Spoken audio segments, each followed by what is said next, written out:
अध्ययन क्रमांक 7 पहला और दूसरा शमूएल से आत्मिक व्यावहारिक मार्गदर्शन पाने की श्रृंखला में अध्ययन क्रमांक 7 पहला शमूएल के अध्याय 5 और 6 को पूरा पढ़ लीजिए। ये दोनों अध्याय पूरे के पूरे इस बात को बताने के लिए हैं कि यहोवा का संदूक पलिश्तियों के देश में गया तो उसके कारण और उसके साथ वहाँ क्या क्या हुआ। अध्याय 6 का वचन 1 बताता है कि यहोवा का संदूक पलिश्तियों के देश में 7 महीने तक रहा, और यहाँ जो लिखा है उसमें ऐसा कुछ नहीं है कि इस्राएल के लोगों ने या अगुओं ने उसे वापस लाने की कोई पहल की थी, नहीं की थी। होना तो यह चाहिए था कि सारा का सारा इस्राएल एक मन होकर उसे लौटा ले आने में अपने प्राण तक देने के लिए कमर कस लेता, परंतु उसे लाने की उनमें ना कोई उमंग, ना कोई प्रयास, ना कोई प्रार्थना बताई गई है। वे यहोवा के संदूक को वापस लाने के लिए पलिश्तियों से कोई संधि कर सकते थे, भारी छुड़ौती देते, या फिर उसके छुड़ाए जाने के लिए परमेश्वर के सामने गिड़गिड़ाते, परंतु कितने निष्क्रिय, उदासीन साबित हो रहे थे वे इस्राएली। क्या परमेश्वर की प्रजा का ऐसा व्यवहार उचित था? प्रियो सावधान, परमेश्वर की उपस्थिति और उसकी बातों से दूर रहते रहोगे तो दूर रहने की आदत इतनी हो जाएगी कि फिर निकट आने का उपाय करने का भी मन नहीं होगा। पहला शमूएल के इन 2 अध्यायों से स्पष्ट होता है कि स्वयं परमेश्वर ने अपने वाचा के संदूक की चिंता की। आइए इन अध्यायों में प्रमुखता से उभरने वाली कुछ खास बातों पर ध्यान देते हैं। बताया गया है अध्याय 4 के वचन 10 और 11 में कि पलिश्तियों के साथ की लड़ाई में इस्राएली हार गए और परमेश्वर का संदूक छीन लिया गया। फिर अध्याय 5 के वचन 1 और 2 से पता चलता है कि पलिश्तियों ने उसे ले जाकर अपने देवता के मंदिर में रख दिया। अपनी विजय के कारण उन्होंने यही सोचा होगा कि कल वे जिससे डर गए थे, आज वह उनके हाथों में हार कर असहाय था। परंतु यहोवा ने उनके देवता दागोन की मूर्ति को अपने संदूक के सामने गिराकर अपनी विजय को उन पर घोषित कर दिया था। परमेश्वर के अनुग्रह का एक मुख्य पहलू यह है कि वह दुष्टों को समझने का अवसर देता है। परमेश्वर ने पहली बार दागोन की मूर्ति को मात्र औंधे मुंह भूमि पर गिराया, वाचा के संदूक के सामने। परंतु जब पलिश्तियों ने नहीं समझा तो दूसरी बार उन्हें अपना देवता इस्राएल के परमेश्वर के संदूक के सामने टूटा हुआ मिला।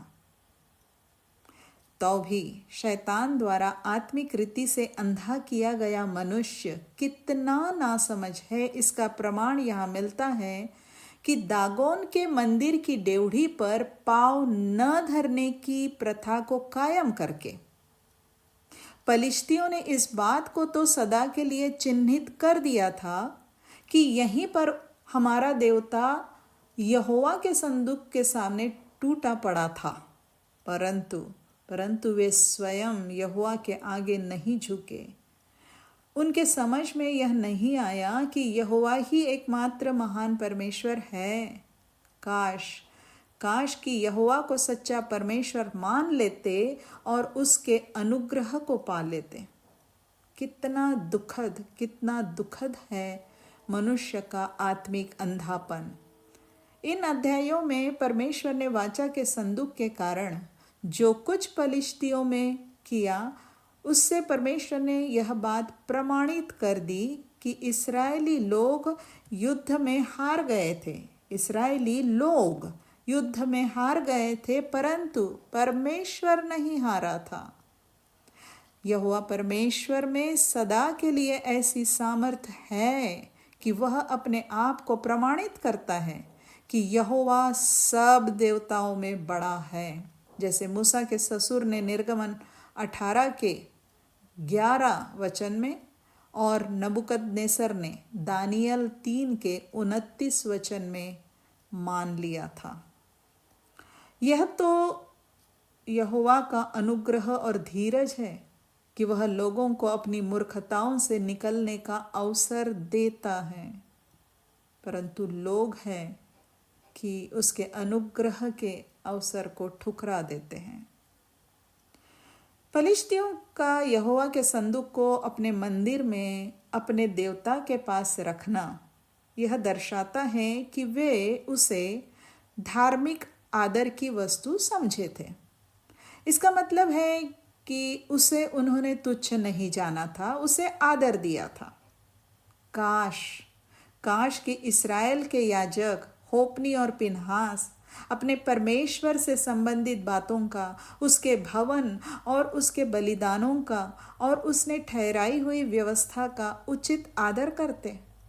काश कि एली अपने पुत्रों से अधिक अपने परमेश्वर का आदर करता, तो आज ना तो वे पराजित होते, ना मारे जाते, ना ही जीवित परमेश्वर की महिमा का चिन्ह दागोन के मंदिर में पहुंचाया जाता। देखिए 1 शमूएल अध्याय 2 वचन 17 और 29। अध्याय 5 के वचन 6 से 12 तक में बताई गई बातों से हम समझते हैं कि जब मनुष्य परमेश्वर के अप्रत्यक्ष क्रोध की ओर ध्यान नहीं देता, परमेश्वर के अप्रत्यक्ष क्रोध की ओर ध्यान नहीं देता, तब फिर उसे अपने स्वयं के जीवन में परमेश्वर के भारी हाथ और नाश को सहना पड़ता है। परमेश्वर के भारी हाथ और नाश को सहना पड़ता है। वचन 3 और 4 में परमेश्वर ने दागोन की मूर्ति पर अपना क्रोध प्रकट किया। जब उन्होंने उसे नहीं जाना, नहीं समझा, तो लिखा है वचन 6 में, तब यहोवा का हाथ अशदोदियों के ऊपर भारी पड़ा और वह उन्हें नाश करने लगा, और उसने अशदोद और उसके आसपास के लोगों के गिलटियां निकाली। और लिखा है कि तब उन्होंने यह तो जान लिया कि यहोवा का हाथ हम पर और हमारे देवता दागोन पर कठोरता के साथ पड़ा है।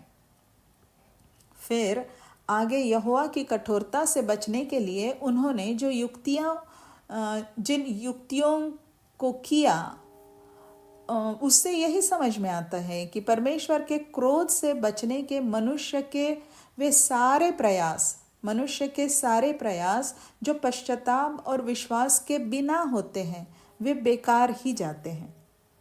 मनुष्य जब परमेश्वर के क्रोध से बचने के लिए अपनी समझ का सहारा लेता है, तो उसके हाथ व्यर्थता ही लगती है।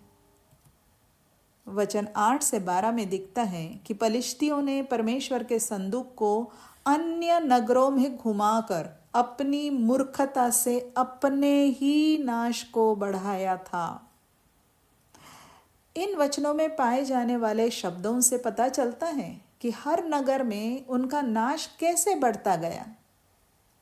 जैसे कि गिलटियां निकलना, नाश होना, अत्यंत बड़ी हलचल मच जाना, छोटे से बड़े तक सब लोगों का मारा जाना, लोगों में मृत्यु के भय की हलचल हो जाना। और लिखा है, भय के मारे नगर की चिल्लाहट इतनी हो गई कि आकाश तक पहुंची, क्योंकि परमेश्वर का हाथ उनके विरुद्ध भारी से बहुत भारी होता गया। प्रियो, परमेश्वर धीरज धरता है कि किसी का नाश ना हो, परंतु मनुष्य आज भी अपनी मूर्खता में अपने विनाश को ही बढ़ाता जाता है। उस समय के उन फलिश्तियों के समान मनुष्य यह मानने को तैयार ही नहीं होता कि उसके अपने उपाय उसे परमेश्वर के क्रोध से नहीं बचा सकते। सचमुच मनुष्यों के मन ऐसे कठोर हो गए हैं कि उन्हें परमेश्वर से दूर विनाश में रहने की आदत हो गई है। अध्याय 6 के वचन 5 में जो देश को नष्ट करने वाले चूहों का उल्लेख है, उससे समझ में आता है कि वह भी उन पर आया हुआ यहोवा का क्रोध ही था। उनके खेत भी चूहों के द्वारा नाश किए जा रहे थे।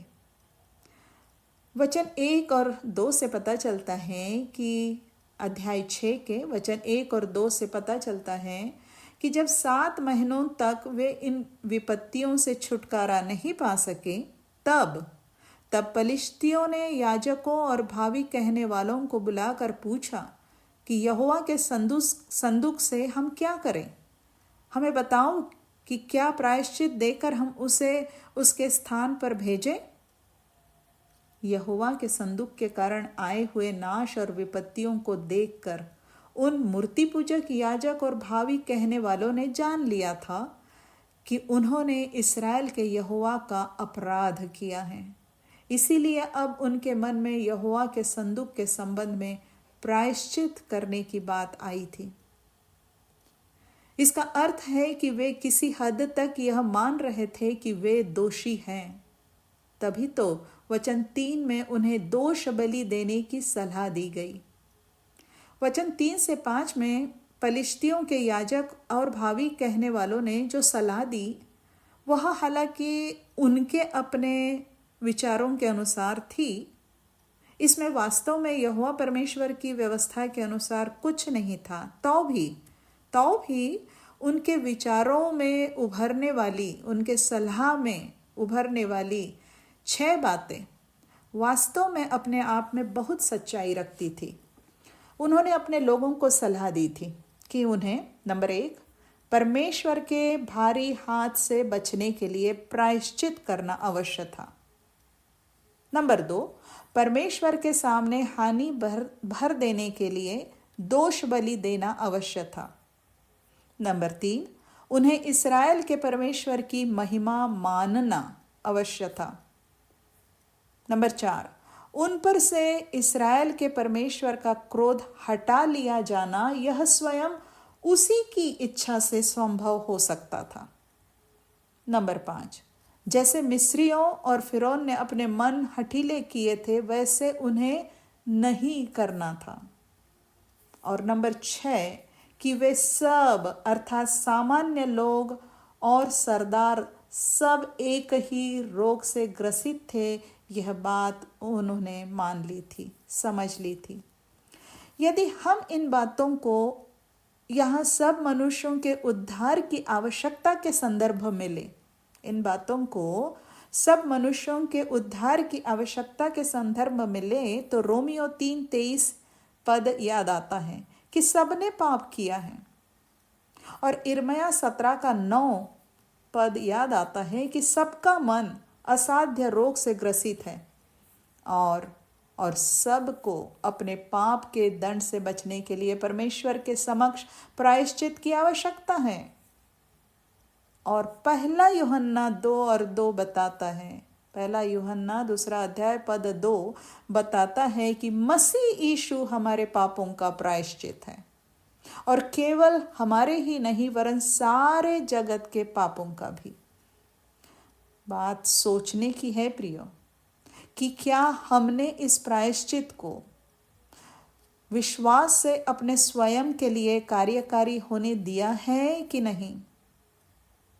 मसीह यीशु हमारे पापों का प्रायश्चित है और कोई दूसरा प्रायश्चित नहीं है। क्या हमने इस प्रायश्चित को विश्वास से अपने स्वयं के लिए कार्यकारी होने दिया है? नहीं किया है ऐसा, तो हम यहोवा के भारी हाथ से बच नहीं पाएंगे जब वह सब अविश्वासियों को उनके पापी होने का अनंत दंड देगा। पहला शमूएल 6 के वचन 6 से पता चलता है कि ये पलिश्तियों के याजक और भावी कहने वाले यहोवा के बारे में जानते थे कि इस्राएल के परमेश्वर ने मिस्रियों के मध्य अचंभित काम किए थे और इस्राएल के परमेश्वर के अद्भुत कामों के कारण मिस्रियों को उन्हें जाने देना पड़ा था। कितनी विचित्र बात है कि सच्चे और जीवित परमेश्वर के बारे में इतनी सारी बातें जानने के बाद भी वे लोग उससे दूर थे। वे उसकी दया, उसके बचाव से वंचित थे। हाँ प्रियो, परमेश्वर से संबंधित सच्चाइयों को जानना ही पर्याप्त नहीं है। जब हम उन सच्चाइयों को मानते हैं, उन पर विश्वास करते हैं और उन्हें ग्रहण करते हैं, तब ही हम उद्धार की ओर बढ़ते हैं। अध्याय 6 के वचन 7 से 12 में यहोवा के संदूक को वापस भेजने के लिए दी गई सलाह की कुछ बातों से हमें कुछ खास सीखने मिलता है। नंबर 1, सलाह दी गई थी कि संदूक वापस भेजने के लिए नई गाड़ी बनाओ। यह निश्चय ही इस बात का विशेष ध्यान रखने के लिए था कि उस गाड़ी में कोई दोष या खोट ना हो।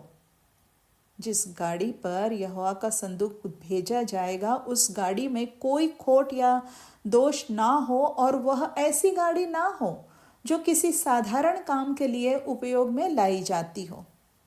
जो गाड़ी अन्य कामों में आती हो, वही यहोवा के काम के लिए ना दी जाए।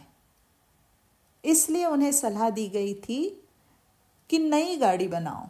प्रियो, विचार करें कि हम अपने आप को परमेश्वर के काम में कैसे देते हैं। क्या ऐसे तो नहीं कि अपनी लालसाओं और इच्छाओं को बनाए रखते हुए ही कभी कुछ थोड़ा बहुत परमेश्वर के लिए कर दिया, कभी कुछ थोड़ा बहुत परमेश्वर के लिए दे दिया।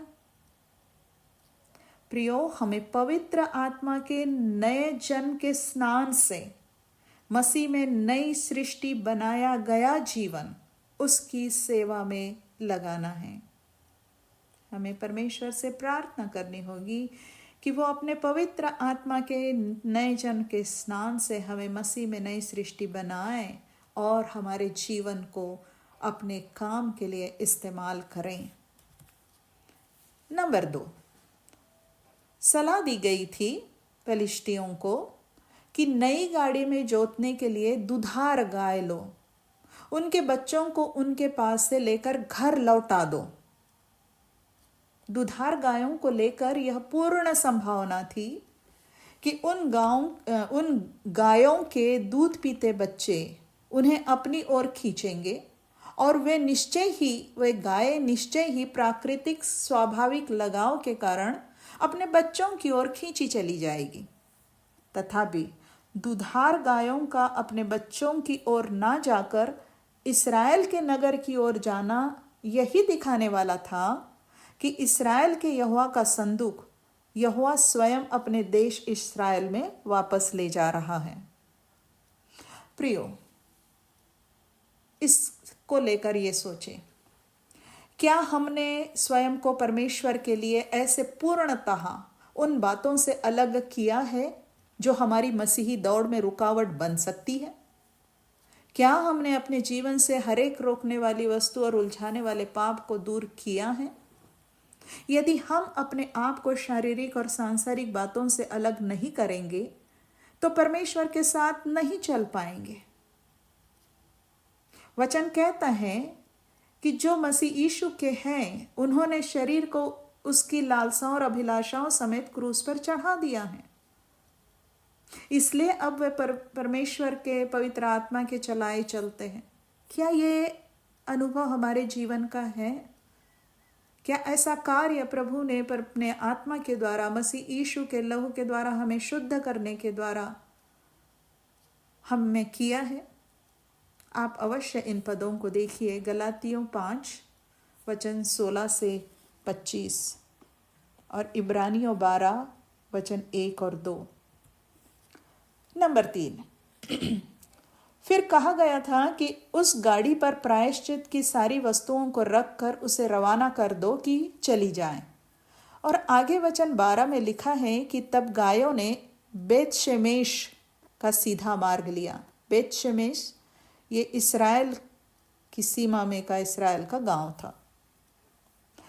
उन उन गायों को पहले कभी जुएं के नीचे चलने की आदत नहीं थी। वे कभी इस्राएल देश की ओर नहीं गई थी। निश्चय ही परमेश्वर ने ही उन्हें उस मार्ग पर चलाया था।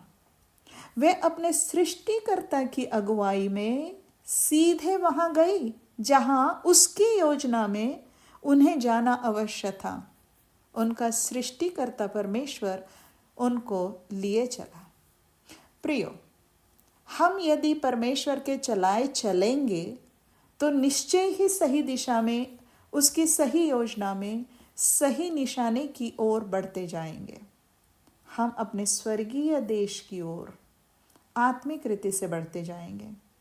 हम जीवन के कठिन मार्ग पर चलते हुए उस सकेत फाटक से प्रवेश कर पाएंगे जो जीवन को पहुंचाता है। वचन 12 में लिखा है, वे 2 दुधार गायें, ना दाहिने मुड़ी और ना बाएं, वे सीधे बेत शेमेश को ही पहुंची।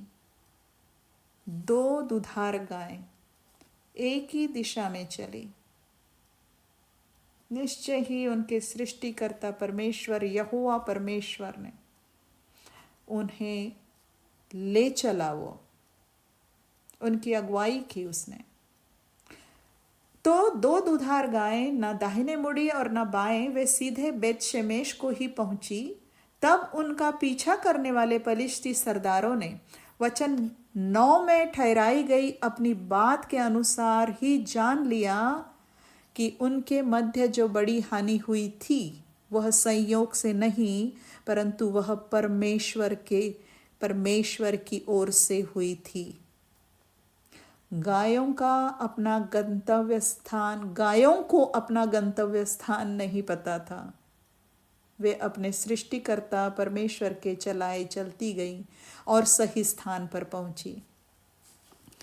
यह सब पढ़ने से समझ में आता है कि अपने संदूक को लेकर होने वाली सारी घटनाओं पर यहोवा परमेश्वर नियंत्रण रखे हुए था, यहाँ तक कि उसने अबोल गायों की अगुवाई की। प्रियो, जब हम स्वेच्छा से अपने आप को परमेश्वर की अगुवाई में चलने के लिए अर्पण कर देंगे, जब हम परमेश्वर के वचनों पर उसके साथ साथ चलते रहेंगे, न दाहिने मुड़ेंगे न बाएं, तब हम प्रमाण पाते जाएंगे अपने जीवन में कि परमेश्वर हमारे जीवन में काम कर रहा है और हमारी अगुवाई अपनी योजना के अंतर्गत सही दिशा में करता जा रहा है। अध्याय 6 के वचन 19 से पता चलता है कि परमेश्वर अपने लोगों का भी अपराध सहन नहीं करता। यहोवा का संदूक यहोवा के लोगों के मध्य आ गया था, लेकिन पता चलता है कि परमेश्वर अपने लोगों का भी अपराध सहन नहीं करता।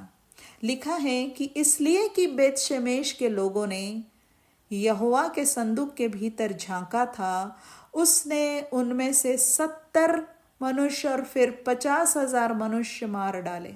बाप रे, एक बार में ही 50,000 70 मनुष्य मार डाले गए। पवित्र वस्तुओं के भीतर झांकना इस्राएल के लिए मना था, और अगर वो ऐसा करते हैं, पवित्र वस्तुओं के भीतर झांक लेते हैं, तो उसका उन्हें मृत्यु दंड मिलेगा। यह चेतावनी उन्हें व्यवस्था में दी गई थी। देखिए गिनती अध्याय 4 वचन 19 और 20 में, बेतशेमेत के लोग यहोवा के संदूक के लौटने के आनंद में उसकी आज्ञा और चेतावनी को भूल गए थे, परंतु परमेश्वर यहोवा अपनी आज्ञा को नहीं भूला था। उसने अपने वचन के अनुसार उन्हें मृत्यु दंड दिया। प्रियो, परमेश्वर की बातों में आनंद विभोर होकर या परमेश्वर से बहुत निकटता जताकर, परमेश्वर की बातों में अपने जोश में, अपने बने बनाए जोश में आनंद विभोर होकर या परमेश्वर से बहुत अधिक निकटता जताकर हम ये ना भूलें कि परमेश्वर का आदर करना, परमेश्वर का भय मानना और परमेश्वर के वचन के अनुसार ही उससे व्यवहार करना, उसके वचन के अनुसार ही उसकी आराधना करना हमारा सर्वप्रथम कर्तव्य है। परमेश्वर से हमारी निकटता कितनी भी बढ़ जाए, हम सदा स्मरण रखें। परमेश्वर से हमारी निकटता कितनी भी बढ़ जाए, हम सदा स्मरण रखें, जैसा कि उस भयानक दंड के बाद वचन 20 में बेतशेमेश के लोगों ने जान लिया था, इस पवित्र परमेश्वर यहोवा के सामने कौन खड़ा हो सकता है।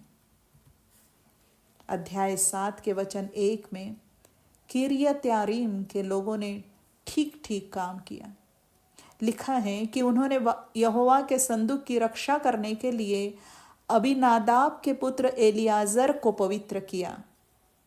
निश्चय ही यह काम, एलियाजर को पवित्र करने का काम, उन्होंने यहोवा की दी हुई व्यवस्था के अनुसार किया होगा। परमेश्वर ने तो समस्त इस्राएल को आज्ञा दी थी कि तुम पवित्र बने रहो, क्योंकि मैं तुम्हारा परमेश्वर यहोवा पवित्र हूं। लेव व्यवस्था 19:2। वही आज्ञा पहला पत्रस 1:15-19 में हमारे लिए दोहराई गई है और कहा गया है कि अपने सारे चाल चलन में पवित्र बनो।